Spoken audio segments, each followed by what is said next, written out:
বাইরে ঝমঝমিয়ে বৃষ্টি পড়ছে আর তার সাথে তেলে ভাজা হবে না, না না, এটা কিন্তু আমি মেনে নিতে পারি না।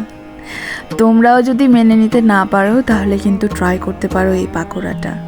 আমি আজকে বানাচ্ছি বাঁধাকপির পাকোড়া।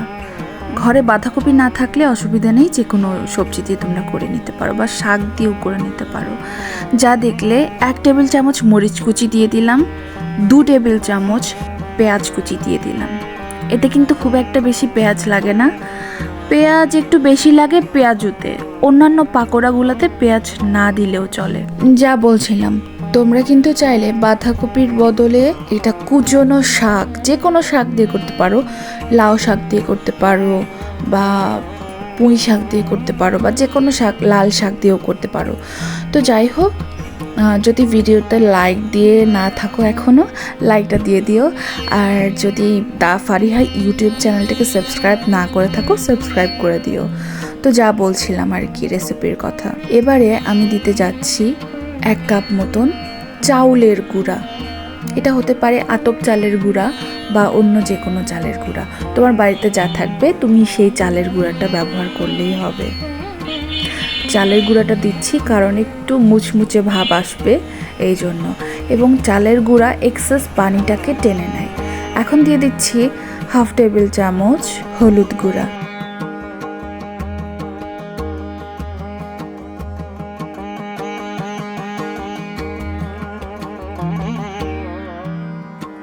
এবারে বাইন্ডিংয়ের জন্য দিয়ে দিচ্ছি 1 টেবিল চামচ ময়দা এবং 1 টেবিল চামচ কর্নফ্লাওয়ার। আর তার সাথে সাথে আমি দিয়ে দিব এখানে একটা আস্ত ডিম। এবারে এই ডিমটাকে দিয়ে খুব ভালো করে মাখিয়ে নিব। আমি কিন্তু এখনো লবণ দিইনি, লবণ দিব সবার শেষে, কারণ লবণটা দিলে পানি উঠতে থাকবে। এবারে পুরো বিষয়টাকে খুব ভালো করে আমি মাখিয়ে নেব। বাঁধাকপিটাকে যত মাখবে ও তত মুছিয়ে আসবে, এজন্য চেষ্টা করবে খুব একটা জোরে না মাখতে, আবার খুব একটা আস্তেও না মাখতে, জাস্ট মিডিয়াম ভাবে, মানে বাঁধাকপিটা যেন একদম গলে মেখে না যায়। এই তো মোটামুটি ভাবে সবগুলো একসাথে মেখে আসার পরে দিয়ে দিচ্ছি লবণ। লবণটা দেবে স্বাদ মতো, একেবারে তোমাদের স্বাদ মতো কমিয়ে বাড়িয়ে। লবণ দেওয়ার পরে এখন মাখিয়ে নিচ্ছি। লবণ দেওয়ার আগে যেরকম দেখলে ছুটছুটে ভাব ছিল, লবণ দেওয়ার পরে কিন্তু আর ওরমভাবে ছুটছুটে ভাব থাকবে না, একদম পুরো খুব সুন্দর মতো বাইন্ডিং হয়ে আসবে। তোমাদেরকে বলি যে আমার ইউটিউব চ্যানেল দা ফারিহাকে সাবস্ক্রাইব করে দিতে, কারণ এতকাল আমি ইউটিউব চ্যানেলটাকে চালাচ্ছিলাম না, শুধুমাত্র ফেসবুক পেজ দা ফারিহাই চালাচ্ছিলাম। তোমাদেরকে আগে বলি নাই যে ইউটিউব চ্যানেলটা সাবস্ক্রাইব করে দিও। এখন বারবার করে বলছি কারণ আমি ইউটিউবেও রেগুলার হয়ে গেছি। আমার ফলোয়ার্সদের মধ্যে অনেকেই বলে থাকো যে দিদি তুমি কেন ইউটিউবটাও করছো না, বা আপু তুমি কেন ইউটিউবটাও করছো না, ইউটিউবে আসো। তো তাদের মন রক্ষার্থে আমি এবার কিন্তু ইউটিউবেও চলে এসেছি।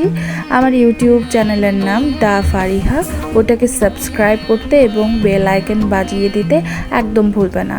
এখন থেকে কিন্তু সব ধরনের ইন্টারেস্টিং কন্টেন্ট তোমরা আমার ইউটিউব চ্যানেল দা ফারিহায় পেয়ে যাবে। এই তো এতক্ষণে যা দেখতে পেলে স্ক্রিনে, যে আমি কিন্তু কড়াইতে তেল দিয়ে নিয়েছি, এটা কিন্তু সাদা তেল। আর দেখলে তো খুব অল্প তেলেই কিন্তু এই পাকোড়াটা ভাজা হয়ে যায়। খুব মুচমুচে করে আমি এই পাকোড়াগুলোকে ভেজে নিব। তোমরা কিন্তু এই পাকোড়াগুলোকে স্ন্যাক্স হিসেবে খেতেও পারো, ভাতের সাথে খিচুড়ির সাথেও খেতে পারো। খুব সিম্পলি পরিবেশন করলাম, আর বাইরে এতক্ষণে রোদ উঠে গেছে। আজকের মতো এতটুকুই। সবাই অনেক ভালো থেকো, দা ফারিহাকে সাবস্ক্রাইব করো আর বেল বাটনটাকে বাজিয়ে রেখো, যাতে সর্বপ্রথম নোটিফিকেশনটা তোমার কাছে যায় আর তুমি এসে আমার ভিডিওটা দেখতে পারো।